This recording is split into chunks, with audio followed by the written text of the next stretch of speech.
그때 어느 초겨울 이른 아침 시간이었는데요. 제가 신문을 가져오기 위해서 5층 집 현관문을 열었습니다. 그랬더니 문 앞에 젊은 친구가 이렇게 얼굴을 무릎까지 이렇게 받고 웅크리고 앉아 있는 것을 발견했습니다. 그래서 무엇보다 제가 먼저 깜짝 놀랐습니다. 그래서 여기서 무엇하고 있냐고 하면서 빨리 내려가라고 이렇게 다그치고는 대문을 닫았습니다. 그리고 와서 그 친구가 생각보다 젊었기에 이 친구가 집을 나와서 방황하는 사람인가 보다 생각이 들었습니다. 그래서 제 마음에 긍휼의 마음이 발동이 됐습니다. 그래서 다시 대문을 열고 그 친구를 방으로 들어오라고 했습니다. 그리고 보일러 온수를 작동하여서 샤워를 하게 하고 그 친구가 입고 있던 누더기 옷을 벗기고 제 옷 중에서 그 친구에게 맞을 만한 옷을 찾아서 입게 했습니다. 그리고 따뜻한 밥과 있는 반찬으로 한 상 차려주었습니다. 그때 제가 생각나는 것이 바로 나의 의로움을 드러내기보다는 예수님을 드러내야겠다 이런 생각이 들어서 복음은 전하지 못했지만 당시는 카세트 테이프가 많이 이렇게 듣던 시대거든요. 그래서 복음성가 카세트 테이프를 틀어주었습니다. 그리고 이 젊은 친구의 나이가 몇 살이고 사는 곳이 어딘지 이렇게 물어보았습니다. 그는 10대 후반의 나이였고 사는 곳은 경기도 남양주 쪽이라고 이렇게 말했습니다. 그래서 제가 그 친구에게 부모님이 걱정하고 계시니 집으로 돌아가라고 하면서 제 지갑에 있던 그때 당시 거의 전 재산이었던 5천 원 정도가 있었습니다. 제가 살던 곳이 서울시립대학교 앞이었으니까 남양주까지는 차비 정도는 충분히 할 수 있는 그런 돈이었습니다. 그래서 그 돈을 주면서 보냈습니다.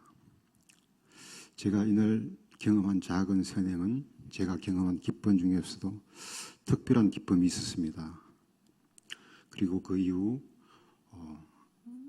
지금은 인사처지만 당시는 총무처라 그러겠죠. 총무처에서 실시하는 국가공무원 시험 공채에 응시를 했습니다. 그 시험을 응시한 어느 날 꿈을 꾸었는데 그 꿈에 할아버지가 저에게 엿을 주었는데 제가 물어봤습니다. 왜 내게 엿을 주냐고 물어봤습니다. 그랬더니 할아버지가 말씀하시기를 주날 내가 그날 거지에게 했던 선행을 보았노라고 하면서 젊은 친구에게 베풀었던 그 선행을 생각나게 하셨습니다. 그 꿈이 무엇인지 해석은 됐지만 지금 와서 생각해 보면 성경 말씀이 저에게 임했는데 히브리서 13장 2절을 보니까 손님을 대접하는 중에 부지 중에 하나님의 천사를 영접했다는 말씀이 있고요. 또 마태복음 25장 40절에 임금님이 대답하여 이르시되 내가 진실로 너희에게 이르노니 너희가 여기 내 형제 중에 지극히 작은 자에게 한 것이 곧 내게 한 것이라 는 성경 말씀이 있습니다. 그때 꿈속의 할아버지가 하나님의 천사의 모습으로 저에게 나타나셨고 다른 나중에 이렇게 생각하게 됩니다. 그 일 후 저는 공직에 임용되어서 올해로 30년째 교도관으로 근무를 하고 있습니다.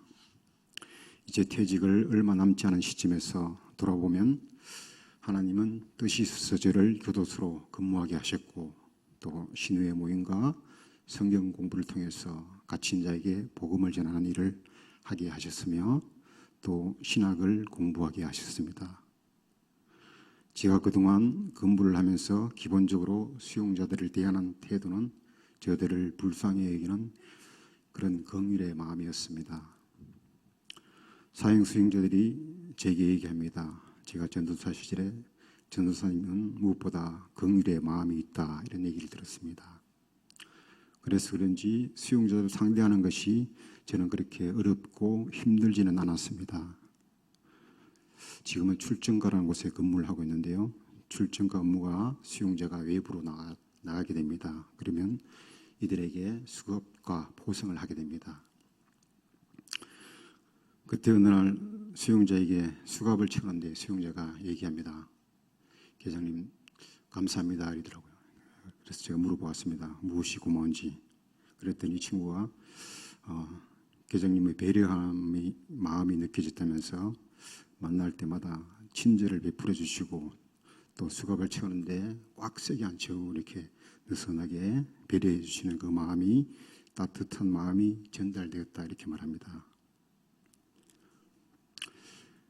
오늘 성경 본문은 우리가 잘 알고 있는 산상수훈이라고 하는 예수님이 말하는 8가지 복에 대한 이야기 중에 하나입니다.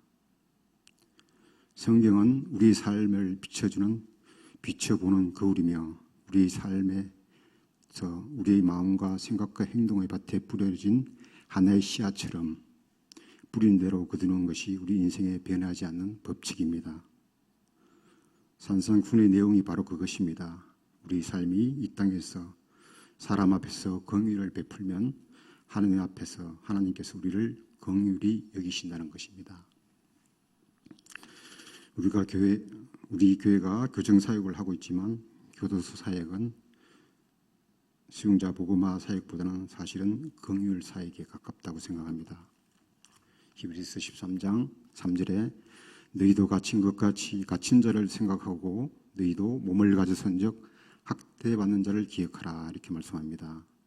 이 성경 말씀에 근거한 교도소 사역은 갇힌 자를 긍휼히 여기는 마음이며 고통당하는 이웃의 친구가 되어주는 것이 바로 긍휼의 마음에서 나온 것이기 때문입니다. 이제 6월 말이면 정확하게 퇴직이 2년 남는 시점이 됩니다. 20년 이상 공무원으로 재직하면 퇴직 전 1년 사회 적응을 위한 공로연수라는 이런 휴가 제도가 있습니다. 이것을 이용하게 되면 1년만 근무를 하면 이제 나머지 1년은 휴가를 얻게 되는 셈입니다.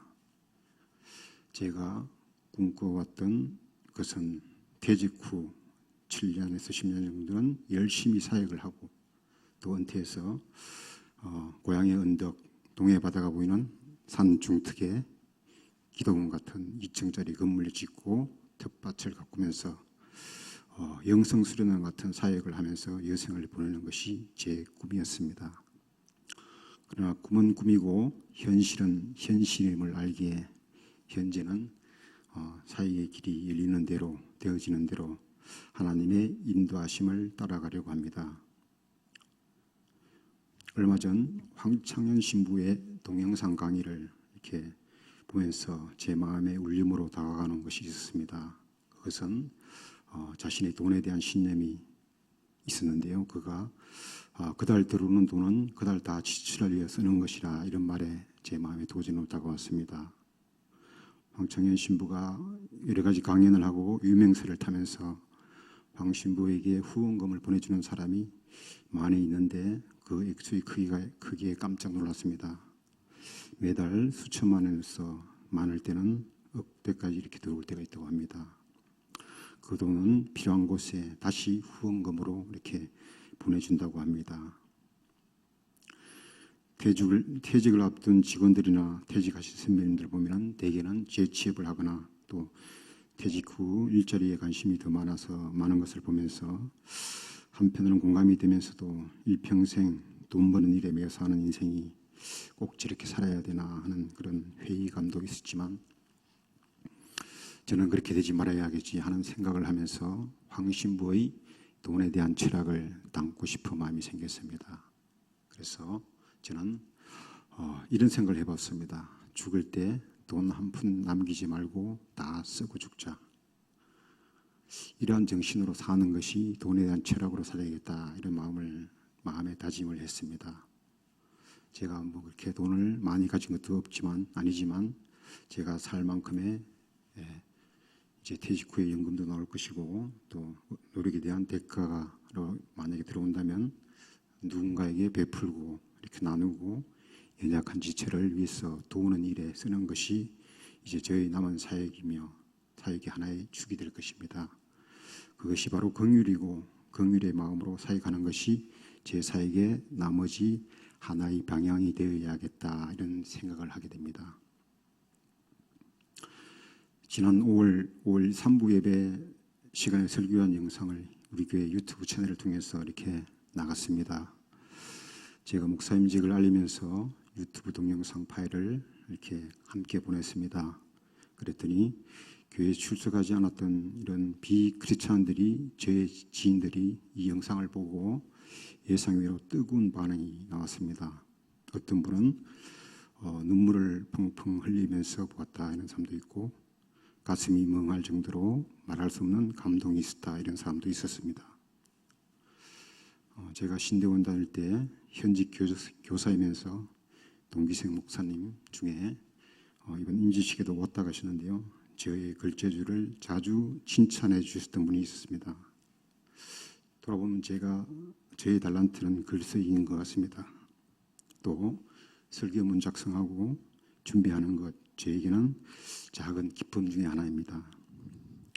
제가 스스로 자작해서 이렇게 쓴 시가 한 1대1편 되는데요, 언제 한번 시간 되면 발표해 보도록 하겠습니다.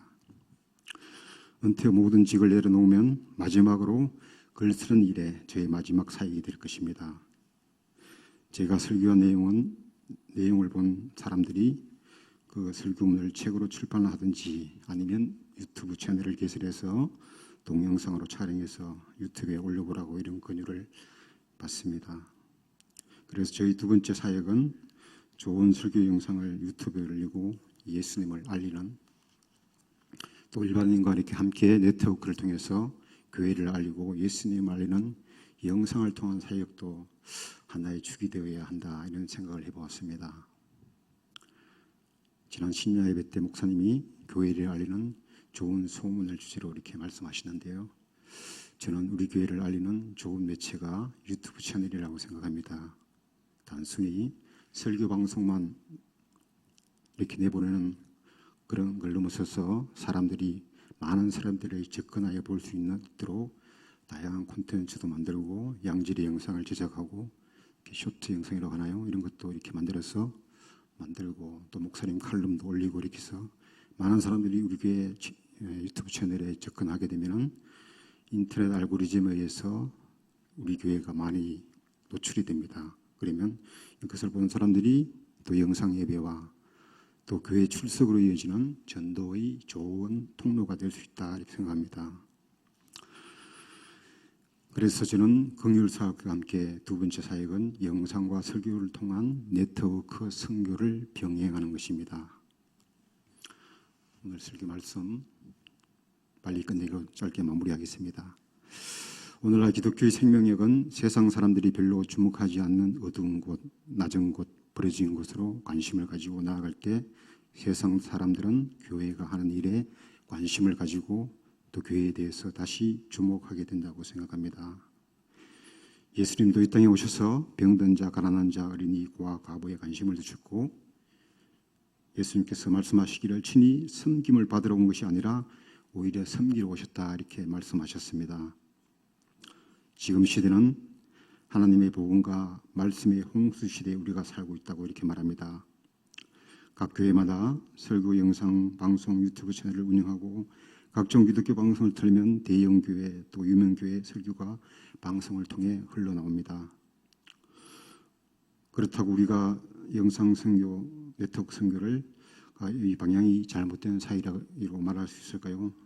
저는 그렇지 않다고 생각합니다. 중세 교회가 타락한 시대 종교개혁이 가져다는 가장 큰 선물은 바로 성도들이 성경을 읽을 수 있는 그 통로를 만들어준 것이고, 결국은 이것이 성경의 보편화와 종교개혁을 완성시켰고 기독교의 탄생을 가져오게 하였습니다. 지금은 전 세계가 인터넷이라는 매체를 통해서 이 세상이 동시대의 하나의 매체를 통해서 서로 소통을 하는 시대에 살고 있습니다. 교회가 산속으로 들어가지 아니하고 세상 가운데 있는 것처럼 호랑이를 잡으려면 호랑이 굴에 들어가야 한다는 속담처럼 인터넷 영상 선교는 각종 음란하고 타락한 영상물이 넘쳐나는 곳이지만 그곳으로 하나님의 말씀을 가지고 들어가서 타락한 세상 가운데 하나님의 구별된 영상물로 그곳에 파고들어가 알려져야 된다고 생각합니다. 그래서 세상의 타락한 문화에 대적하고 하나님의 거룩함을 드러낸다면 영상을 통하여 하나님께로 돌아오는 영혼들이 분명히 많이 있을 것입니다. 왜냐하면 우리 인간 안에는 하나님의 거룩함을 사모하는 마음을 하나님이 심어두셨기 때문입니다.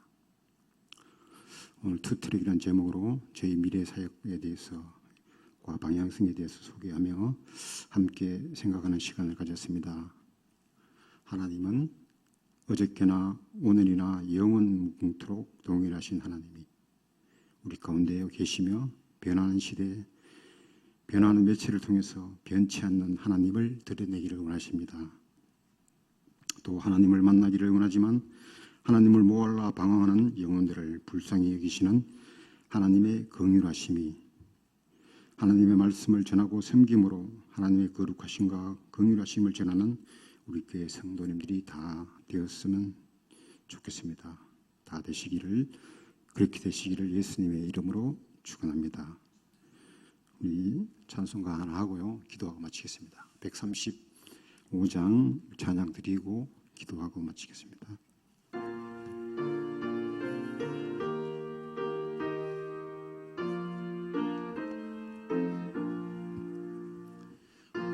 어저께나 오늘이나 어느 때든지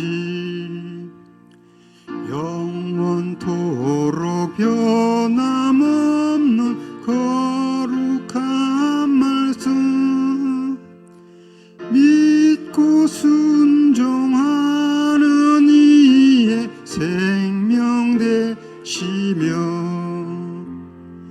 한량 없이 아름답고 기쁜 말일세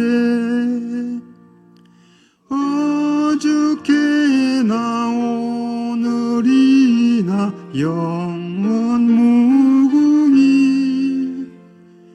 한결같은 주 예수께 찬양합니다. 세상 지나고 변할지라도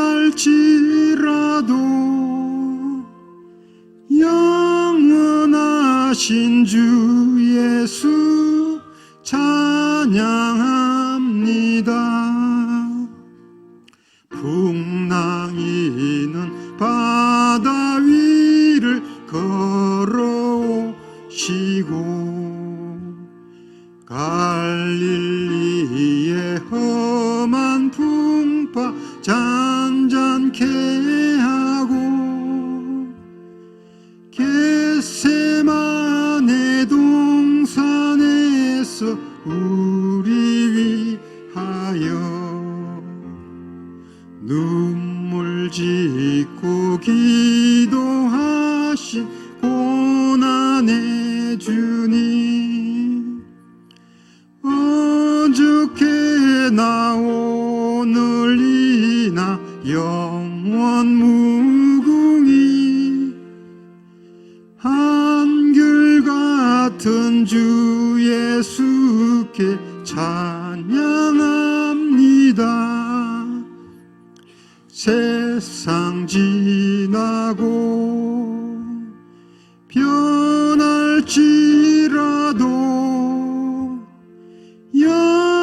영원하신 주 예수 찬양합니다. 허물 많은 베드로를 용서하시고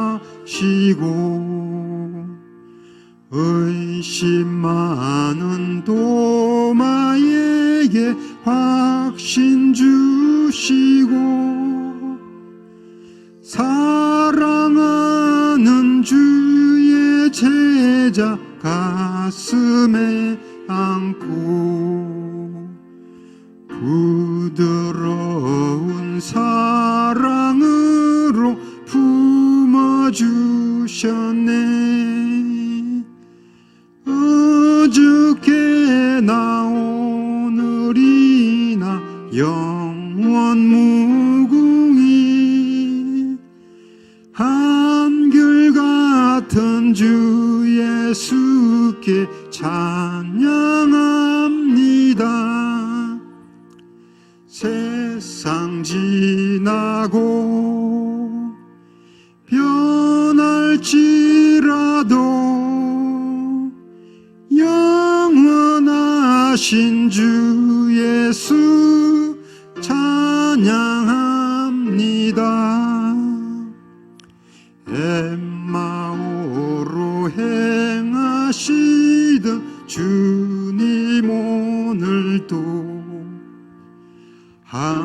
한결같이 우리 곁에 함께 계시고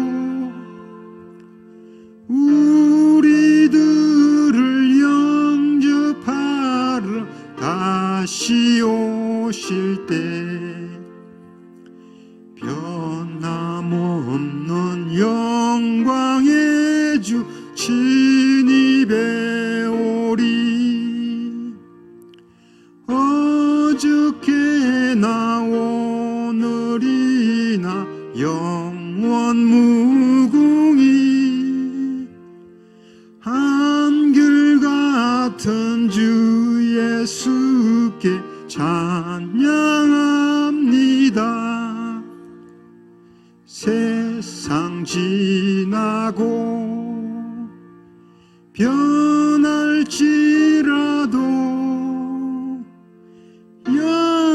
영원하신 주 예수 찬양합니다. 아멘. 기도하겠습니다. 하나님 감사합니다. 안개와 같은 인생, 하룻밤 꿈과 같은 우리 인생입니다. 하나님, 이 세상에서 무엇 남기고 무슨 부귀 영화를 누리려고 살아가고 있습니까? 우리 하나님, 그 예수님께서 참을 우리의 주가 되시고 우리가 이 세상 가운데서 우리가 할 수 있는 것 낮은 곳으로 눈길을 돌려서 나누고 베풀고 긍휼히 여김을 통해서 하나님의 긍휼함을 받는 우리 삶이 되기를 원합니다. 우리 낮은 마음 하나님께서 낮아진 곳으로 내려가는 그 마음을 허락하여 주셔서 이 세상에 살 동안 오직 하나님만을 바라보며 살 때에 하나님 주신 그 은혜와 사랑 동행하심이 우리 삶 가운데 늘 입기를 원합니다. 감사합니다. 예수님 이름으로 기도합니다.